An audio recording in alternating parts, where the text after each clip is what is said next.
Eda Pungarčar je zasnovala občasno razstavo o preteklosti Novega mesta od marčne revolucije do konca Prve svetovne vojne.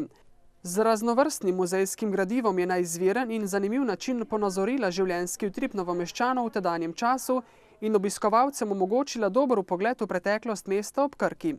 Pungarčarjevo veseli, da je slovenska muzejska stroka prepoznala razstavo kot delo, ki ga je vredno nagraditi.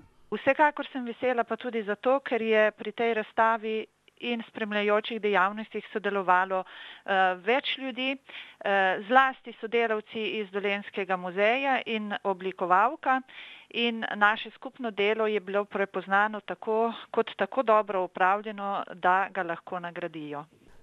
Razstavni projekt, ki ga je vodil direktor Dolenjskega muzeja Zdenko Picelj, je bil celosten, dodelan in dobro izpeljan.